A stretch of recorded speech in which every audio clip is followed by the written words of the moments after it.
Seja bem-vindo para esse vídeo e nesse vídeo daqui eu vou fazer a análise do empate do Grêmio, empate em 2-2 com o Corinthians, resultado que é assim, cara, de pré-jogo, imagina um empate fora de casa contra o Corinthians que vem de duas vitórias seguidas depois que o Ramon Dias assumiu, não seria ruim, mas pelo que foi o jogo, cara, acabou sendo um resultado muito ruim. O Grêmio chegou a fazer o 2-1 já na reta final com o Vila Sante, toma um gol do Garro, um golaço por sinal, e sai com esse empate que sai com um gostinho de derrota, tá ok? Então vou fazer a análise aqui completinha dessa partida. Só antes de tudo, solta aí a intro.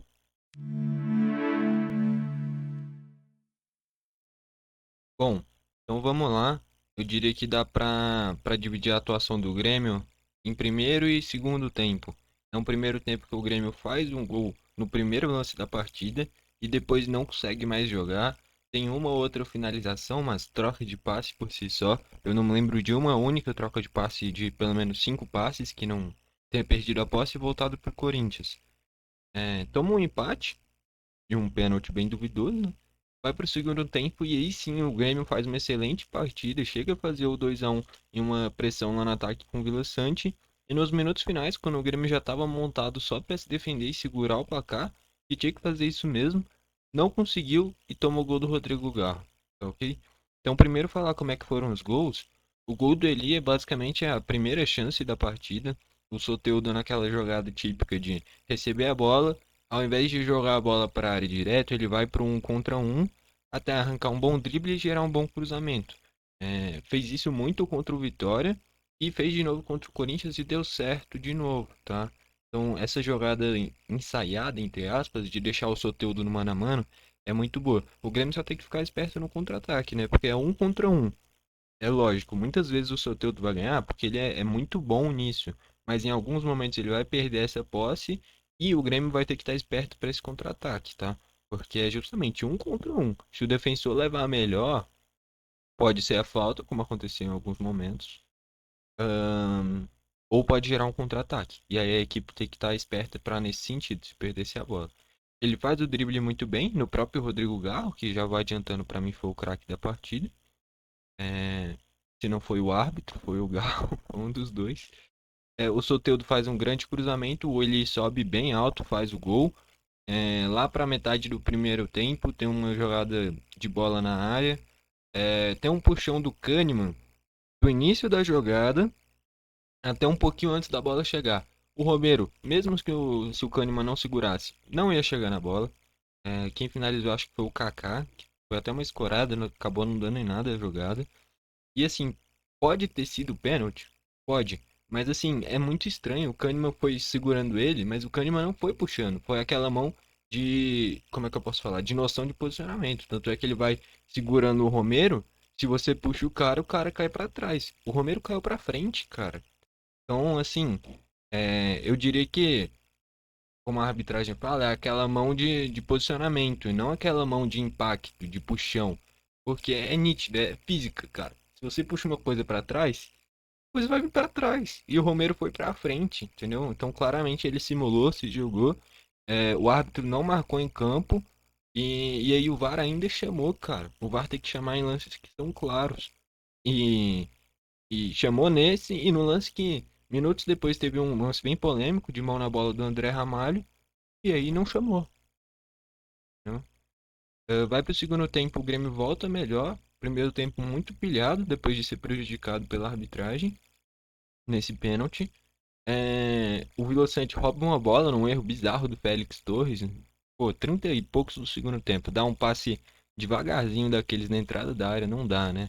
Aí o Vila Sante rouba a bola, faz um drible de corpo muito bom no André Ramalho, finaliza muito bem, faz o 2-1. E já nos minutos finais, o Grêmio já estava montado para se defender, já estava com o PP, com o Vila Sante, com o Duqueiroz. Um monte de gente moldada para o Grêmio só se defender e não tomar um empate. Vai lá, o Wesley que entrou arranja um bom passe, depois de passar do Duqueiroz, mas ele. é, eu acho que vai ter muita gente criticando o Duqueiroz, mas ele não tinha muito o que o Duqueiroz fazer. Ele tinha que fechar a jogada individual do Wesley, foi o que ele fez. Pra mim, o erro desse segundo gol é do PP, tá? Ele vai tentar antecipar esse passe, fura o carrinho, E aí o Garro fica no um contra o Gemerson não fecha bem o espaço.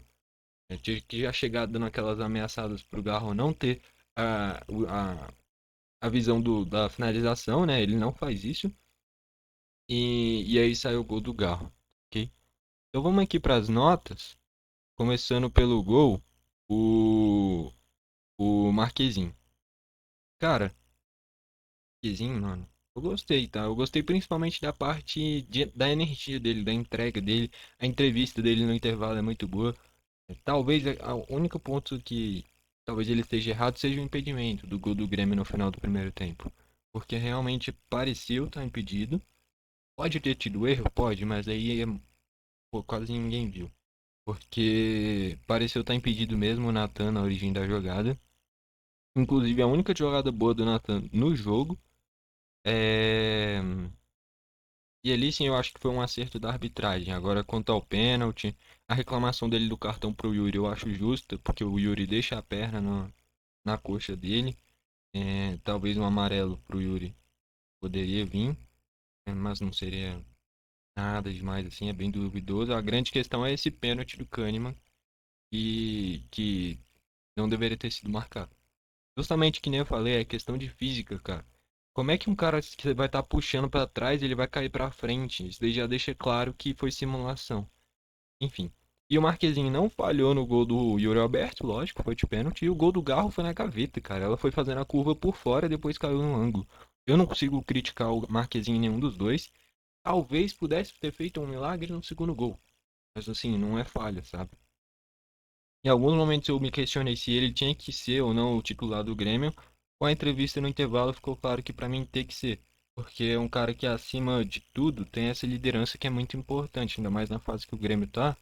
É um cara que mostra que realmente está identificado com o clube e está dando o máximo. Eu questionava se tinha que ser ele ou o Kaique ter mais oportunidades. Eu pondero o seguinte: no momento de esperar o goleiro fazer um milagre, eu acho que tem mais chance do Kaique fazer do que o Marquezinho. Porém, o Marquezinho é mais regular, ele falha menos do que o Kaique.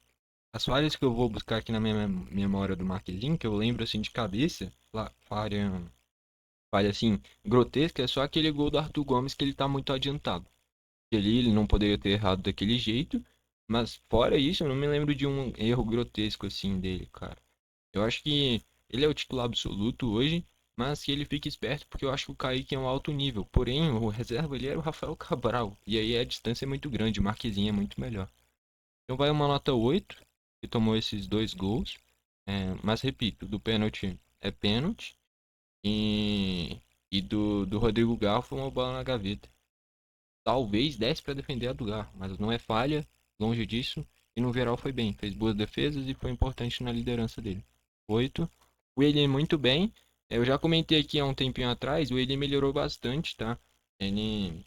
E não é de agora não, acho que desde aquele jogo contra o Palmeiras, cara. Ele já melhorou demais e desde ali vem mantendo uma regularidade muito grande. Sempre que joga, joga bem. É, e é o que eu ponderei aqui. Hoje o Eli é o melhor zagueiro do Grêmio. Que é um zagueiro que é alto, é um zagueiro que é forte, é um zagueiro que é rápido e é um zagueiro que tem uma boa saída de jogo. É um zagueiro completo. Para nível de futebol brasileiro, tá excelente. Tá muito bom, tá? Não é à toa o gol que ele faz, ele sobe muito alto, uma impulsão muito grande. E em vários momentos mostrou que tinha qualidade na saída de jogo, tá? Vem sendo um dos melhores jogadores do Grêmio nesses últimos tempos. E nem eu falei, desde o jogo contra o Palmeiras, ele vem num nível muito alto, tá? Vai uma nota 9 pra ele, gostei. O Gemerson ali no meio, cara, eu não gostei, velho. De verdade. É um cara que muitas vezes estava mal posicionado, várias vezes cortes que não eram completos. Eu não gostei da estreia dele. Tinha a possibilidade da lei do ex ainda, né? Que ele jogou no Corinthians. Que nem eu falei, o gol do Garro.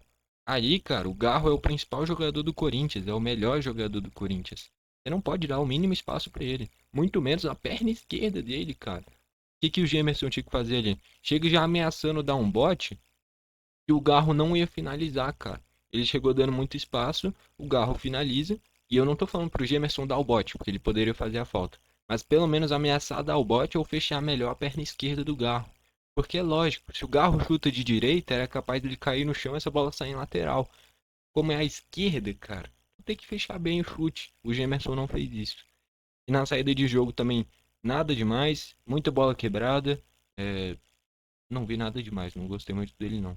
É uma nota 3. Pro Kahneman. Cara, o Kahneman é difícil porque eu tô falando há uns 2 anos isso já. E assim, é que nem eu sempre pondero. Eu sei que é ídolo, eu sei que é um dos maiores zagueiros da história do Grêmio, mas a gente tá em 2024. Em 2024 não dá mais pra ter o Kahneman. Tecnicamente ele é muito abaixo. E fora esses erros, cara. E nem eu falei, pra mim não foi pênalti, porque o Kahneman puxa, ou é mão de apoio que eu falei, tanto faz. O Romero, e se ele puxa, o Romero tinha que cair pra trás. O Romero cai pra frente. Só que aí o que o Kahneman tem que pensar? Porra, tem VAR, cara. Ainda mais contra o Corinthians. A gente já sabe como é que é. Corinthians, Flamengo, Palmeiras, principalmente Corinthians e Flamengo, historicamente. Você não pode dar o mínimo vacilo. Na dúvida, eles vão marcar a favor deles, cara. Todo mundo sabe disso. E o Kahneman deu mole, cara. É... Que nem eu falei, pra mim não foi pênalti, mas ele deu brecha. E sempre tem um pênalti assim do Kahneman, cara. Nessa passagem do Grêmio, lógico, já tá há muito tempo, mas deve ter pelo menos uns 10 pênaltis burros iguais a esse. É pênalti que ele puxa um cara nada a ver, que ele dá um carrinho nada a ver, esse tipo de coisa assim que não tinha necessidade, sabe? O Romero não ia nem chegar na bola, cara. Se puxar o cara antes da bola ser batida, beleza, o juiz não ia nem marcar pênalti. Porque antes da bola sair, pode fazer o que você quiser, cara. Agora, a partir do momento que o juiz apitou e tá valendo, você tem que ter noção de que se você puxar, tem o VAR ali olhando. Que nem eu falei, pra mim não é o suficiente. Que nem eu falei, o Romero caiu pra frente. Mas o Kahneman deu bobeira, cara, já deu. A questão é que qual que é o zagueiro canhoto do Grêmio? Nessa linha de três que eu achei muito interessante. Por mim, o Grêmio continua com três zagueiros. O Grêmio, tecnicamente, é uma equipe que não consegue trocar muitos passes. O que que você faz, então? Vai com pelo menos três zagueiros. O Reinaldo é um lateral que marca mal. Então, pelo menos assim, ele não vai comprometer tanto, porque vai ter uma cobertura. E aí ele pode contribuir com esses laterais longos dele, pelo menos, que é muito bom. Então, eu acho interessante essa linha de três zagueiros, porém, a gente tem que parar para pensar. Qual vai ser o zagueiro pela esquerda? Porque o nível do Kahneman vem sendo muito abaixo, não é o suficiente. E se eu pensar em zagueiro canhoto, o Gemerson é destro, o Eli é destro, o Jeromel é destro. Talvez o Mike, jogando nessa linha de três zagueiros, eu acharia interessante. Porque é um cara que já é um lateral muito defensivo, é canhoto, marca bem. Talvez o Mike nessa linha de três zagueiros, usando Mike e Reinaldo, eu acharia interessante. E em determinado momento, você pode, ao invés de colocar um Reinaldo, colocar um ponta com característica que ajuda a recompor. Talvez o próprio Gustavo ali, para fazer um ala, e não necessariamente um ponta. Dá para usar e abusar dessa formação. Eu achei muito interessante essa utilização de três zagueiros, porém tem jogadores que não podem estar aí mais. O Kahneman é um deles. Não dá. Tipo assim, tudo bem, tem jogo que ele é um monstro, ele vai muito bem, mas tem jogo que ele compromete muito, cara. E não dá pra ter esse 8 ou 80 toda hora, velho. Não dá. Esse ano mesmo, né, o Grenal que o Grêmio perde por 3-2 pro Inter, que é um lance bizarro do Kahneman nos acréscimos. Então, tipo, é muito jogo todo ano, mano, que ele tem uns erros assim que não dá mais, cara. 2024 não dá mais pra ter esses erros assim não, velho. Tá? Então, zero pro Kahneman, não dá mais. O Fábio não tem justificativo, cara. Em algum momento, no ano passado, talvez, fosse questionado quem é melhor, João Pedro ou Fábio. Hoje é indiscutível. O João Pedro é anos-luz à frente do Fábio e dava pra ver que não era problema físico, porque o João Pedro depois entra e o time melhora. Que surpresa. Porque assim, se a gente comparar defensivamente, o João Pedro é melhor que o Fábio. Ofensivamente, o João Pedro é melhor que o Fábio. Quesito altura, o João Pedro é maior que o Fábio. Quesito força, o João Pedro é mais forte que o Fábio. Finalização, o João Pedro finaliza melhor. O João Pedro é melhor em todos os quesitos do que o Fábio. Que nem eu comentei recentemente aqui, eu vou seguir comentando, o João Pedro mantendo esse nível que ele vem jogando e o Grêmio melhorando, é jogador para futuramente aparecer na seleção brasileira, cara. É uma posição carente na seleção e é um cara que vem num nível muito bom. O que o Renato faz? Coloca o Fábio. Não dá, velho. Não dá, não tem cabimento o Fábio pegar a vaga do João Pedro. O único motivo pro Fábio jogar seria se o João Pedro tivesse machucado. Coisa que não tava, até porque jogou pelo menos mais da metade do segundo tempo. E curiosamente o time melhorou, não é? Quando o Fábio sai. Enfim, pro Fábio vai uma nota 3. O Edenilson, cara. Edenilson. Ele jogou dessa vez uma função mais recuada, sendo basicamente esse segundo volante no meio de campo, com liberdade para chegar à frente, mas dessa vez mais preso no meio. Nos últimos jogos ele vinha jogando com ele e o Natan, ou ele e o Cristaldo, e tinha muito essa troca de posição com o Edenilson, muitas vezes sendo o cara mais avançado. Dessa vez ele jogou mais parecido com a função que ele já fez mais vezes ao longo da carreira, mais preso nesse meio de campo e mediano, nem mal nem bem. É uma nota 5. O Reinaldo, esses laterais longos dele, foi muito bom no primeiro tempo, gerou boas possibilidades que faltou capricho na finalização dos outros jogadores. Mas foi bem. Foi um cara que finalizou bastante, deu pelo menos uns 2, 3 chutes a gol. Quem apostou nisso, tá rico. Ainda mais pra ser lateral esquerdo. Mas assim, tá rico é exagero, mas ia tá um molde interessante. É, É um cara que nem eu falei, usando uma linha de três zagueiros, eu acho que o Reinaldo pode dar a volta por cima no Grêmio, porque é um cara muito contestado. Porém, com linha de três zagueiros, ele sempre vai ter uma proteção nas costas dele. E esse é o grande defeito do Reinaldo, a parte defensiva. E tendo um cara na cobertura, vai minimizar isso e muito, tá? E aí ele pode abusar da parte ofensiva dele, que é um lateral longo bom, é um cara que muitas vezes tem bons cruzamentos, é um cara que finaliza bastante, e é um cara que pode gerar bastante volume de jogo. Aí eu acho justo o Reinaldo continuar no time. Mas aí tem que ter um cara na cobertura dele. E não pode mais ser o Kahneman. Até porque não combina. O Kahneman não é o cara da cobertura. O Kahneman é o cara que vai dar o bote. E imagina, o Reinaldo marca mal. O Kahneman vai dar o bote e vai continuar o buraco do mesmo jeito aqui. Então tem que ter um cara que seja melhor para essa posição. E hoje, que nem eu falei, o Kahneman não dá mais. Para mim, uma boa sugestão seria o Mike nessa linha de três zagueiros. Porque eu penso, um cara canhoto, eu não consigo imaginar, cara. E você colocar um destro como pela zaga pela esquerda, ele vai ficar cortando pro meio toda hora. E aí não vai ter amplitude das jogadas. Então tem que colocar um canhoto ali. O Rodrigo Caio é destro, o Gemerson é destro, o Rodrigo ele é destro. Só se puxasse algum cara da base que fosse canhoto. Ou contratasse algum zagueiro canhoto. No momento não tem, pra mim é o Mike que tem que fazer essa função. E aí no meio sai o Gemerson, não dá. Não gostei. Então talvez o Rodrigo Caio possa resolver bem essa função. Ou até mesmo o Jeromel tendo dois caras do lado dele, eu acho que ainda possa render em alto nível. Agora o Kahneman não dá mais. Tá, então o Reinaldo vai uma nota 7. Achei que foi bem. O Vila Sante, gostei. O Vila Sante é um monstro, cara. Vai uma nota 10. Cara, o Vila Sante é muito acima da média. É um cara que marca muito bem, teve vários desarmes, é um cara que distribui bem o jogo, é um cara que se movimenta muito. O gol dele é a cara dele, é um cara que na mesma jogada ele rouba a bola, dribla a marcação e faz o gol. É um cara que é muito completo e, enfim, é muito bom, cara. O Vila Sante é muito acima da média. Nota 10. O Natan, cara, que nem eu falei, o Natan fez uma única jogada boa, que foi o gol anulado. Que, por sinal, foi muito boa jogada, foi um cruzamento perfeito. Mas fora isso, ele não acertou nada, cara. E não fazia nem sentido utilizar o Natan. Porque você usa o Cristaldo e o Natan. Beleza. Você vai ter dois armadores. Quem é que vai ser o cara incisivo do drible? Deixa só o Soteldo, cara.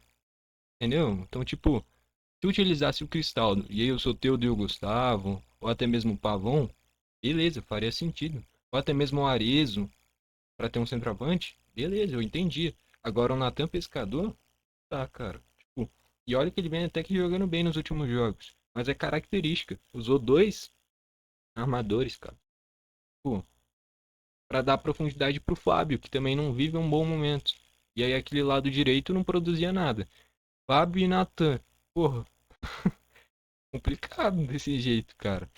Então, o Natan não foi bem dessa vez, vai uma nota 3, mas que nem eu falei, na minha visão ele foi mal escalado. Dessa vez, em parte é culpa dele, em parte é do Renato. Nota 3.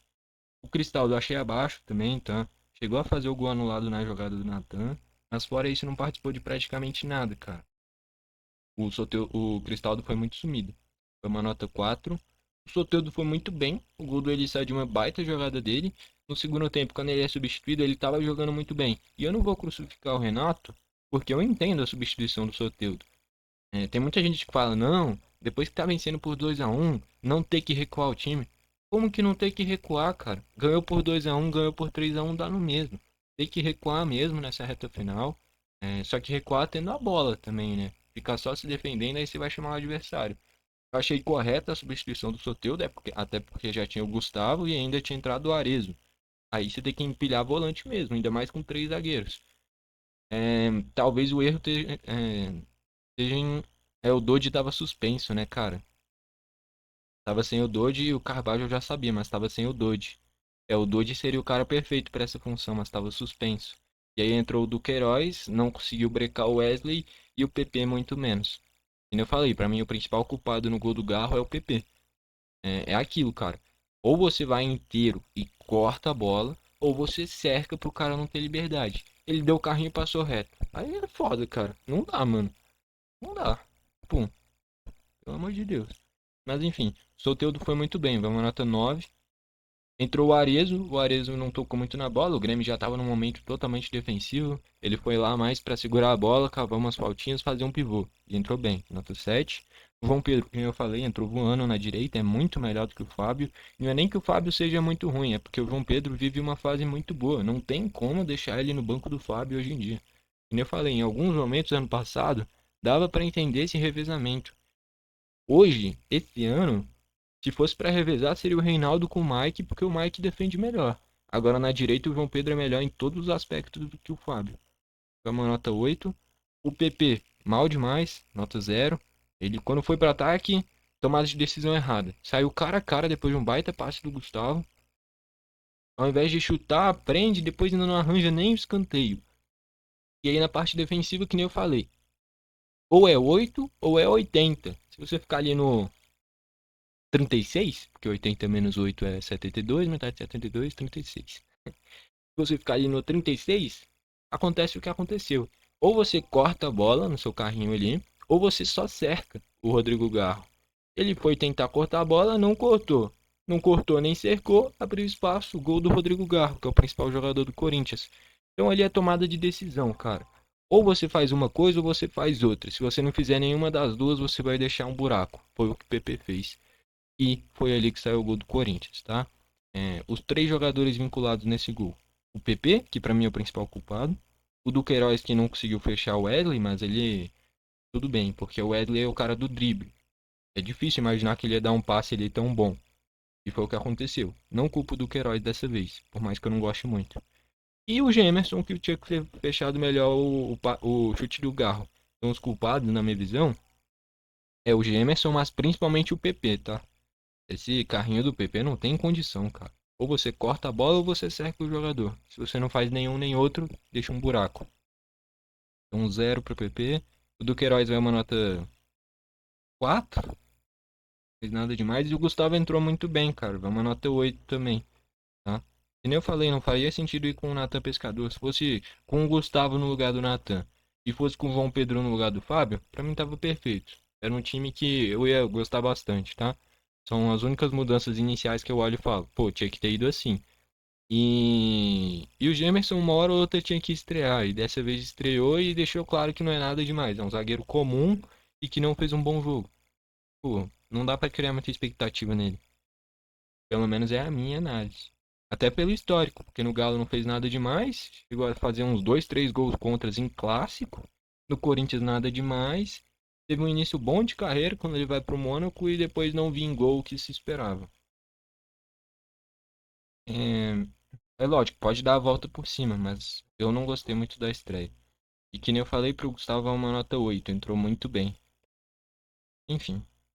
Destaques do Corinthians, eu queria destacar o Hugo Souza, não fez grandes defesas, mas é muito bom goleiro, tá? Eu achei que o Corinthians acertou em cheio contratando ele. Agora tem um trio de zaga interessante. Em determinado momento o Félix Torres fez a lateral direita para marcar justamente o Soteldo. Tava voando, tava jogando muito. E que nem eu falei, criticaram muito o Renato por tirar o Soteldo, mas eu acho que ele fez certo, tá? Não faria sentido continuar com o Soteldo, Gustavo Nunes e Arezzo. Tinha que tirar um dos pontas, o Gustavo já tinha entrado, o Arezzo tinha acabado de entrar. Tinha que tirar o Soteldo mesmo e colocar um volante. A questão foi o erro do PP. Mas para mim o Renato acertou nas substituições, tá? Concordo com todas. Talvez umas tenha acertado porque não começou iniciando, principalmente o caso do João Pedro. É... Mas enfim. O que mais dá pra destacar ali no Corinthians? Cara, eu acho um erro usar o Hugo, tá? Na ala esquerda. Eu acho que o Corinthians poderia utilizar um Wesley, por exemplo, na ala esquerda, cara. Que nem eu falei do Gustavo, talvez ter usado ele na ala esquerda em determinados momentos. Porque você já tem três zagueiros, você já tem dois volantes, você já tem um lateral do outro lado. você pode usar um ala, ainda mais um ala acima da média. Um ponto acima da média, recuando um pouquinho, seria ala, que é o Wesley, né? Enfim, principalmente no segundo tempo podia ter feito isso. O Garro é muito acima da média, é muito bom jogador. O Romero cavou o pênalti e o Yuri bateu o pênalti bem. Enfim, o grande destaque é o Rodrigo Garro, joga muito. E o Corinthians ainda pode melhorar muito se jogar com Garro e Coronado juntos. Coronado entrou mal, mas é acima da média também. Usando o Coronado, o Garro e o Wesley na ala esquerda, já é um time que ganhou outra forma e dá medo nos adversários. Estatísticas: 14 chutes do Corinthians sendo 7 a gol, 18 do Grêmio sendo 7 a gol. Posse de bola bem mais do Corinthians, mas o Grêmio com 3 zagueiros, o Grêmio com 2 zagueiros em uma linha de 4. Independente, o Grêmio quase sempre fica com menos posse de bola, ainda mais fora de casa. Faltas: um jogo bem pegado, 38 no total, tendo 3 amarelos, escanteios 9, sendo 5 para o Grêmio e 4 para o Corinthians. Com esse resultado, o Corinthians na 14ª colocação com 19 pontos e o Grêmio na 17ª com 15 pontos. O que vale destacar: o Grêmio fez um bom jogo, tá? E principalmente o segundo tempo foi muito bom do Grêmio. Porém, foi prejudicado no pênalti do Kahneman, que o Kahneman foi burro. O fato é esse. 2024, com o VAR, você dá um puxão daqueles, não dá. O Romero simulou e não era pênalti? Verdade. Porém, é o Corinthians jogando em casa, velho. Tu não pode dar essas bobeiras. E, enfim, gostei da formação com 3 zagueiros, acho interessante. Pro próximo jogo contra o Vasco, vai ter o retorno do Carbajo e do Dodge. Como que eu iria com o time? Mantém o Marquezinho, mantém o Eli, tira o Kahneman, vai com o Mike nessa linha de 3 zagueiros, tira o Gemerson, vai com o Rodrigo Caio, ter que jogar alguma hora. Se ele tiver machucado, cadê o Gustavo Martins? Também não estava no banco, mas vai com o Gustavo Martins. E o Jeromel tá suspenso, né? Eu acho que ele se encaixaria bem nesse meio da zaga. É o João Pedro na direita, pode ir com o Reinaldo na esquerda. Eu iria com o Vila Sante e Carbajo. Carbajo fez um jogo passado muito bom. E no ataque, Soteldo, Cristaldo e Gustavo Nunes. Ou até mesmo Soteldo, Cristaldo e o Arezo no ataque. Eu acho que o Arezo seria até mais interessante, porque vai precisar de uma referência contra o Vasco, tá? Então talvez Soteldo, Cristaldo e o Arezo. Com o Cristaldo voltando um pouquinho, o Arezo mais centralizado, o Soteldo flutuando para qualquer lado e tendo a ultrapassagem dos dois laterais. Tá? Eu acho que é bem interessante essa estratégia do Renato de 3 zagueiros. Já usou em alguns momentos ano passado. E eu acho que pode dar certo, tá? Porém, tem que substituir alguns jogadores ali que não estão rendendo. Tá? Craque da partida. Do lado do Grêmio, eu queria destacar: o Marquezinho foi bem, o Eli foi bem, o Reinaldo foi bem, o Vila Sante foi bem e o Soteldo foi bem. Entraram bem também. O João Pedro entrou muito bem, o Gustavo Nunes entrou muito bem, o Arezo razoavelmente bem, o Duqueiroz mais ou menos e o PP muito mal, tá? E o principal destaque do Corinthians é o Rodrigo Garro. Para mim, o craque da partida foi o Garro e do lado do Grêmio foi o Vila Sante, tá? Então é isso. Gostou do vídeo, deixa o like. Não gostou, deixa o dislike. Comenta aqui embaixo para você qual foi o craque da partida e o que você espera desse próximo jogo do Grêmio contra o Vasco. Outro confronto direto. O Grêmio que vem de confronto direto com o Vitória, agora confronto direto com o Corinthians, confronto direto com o Vasco, que depois já é Copa do Brasil contra o Corinthians. Lá de novo, é ver se não vai ser prejudicado de novo. Porque Corinthians em casa, a gente sabe como é que é, né? Enfim, foi esse o vídeo, valeu e falou.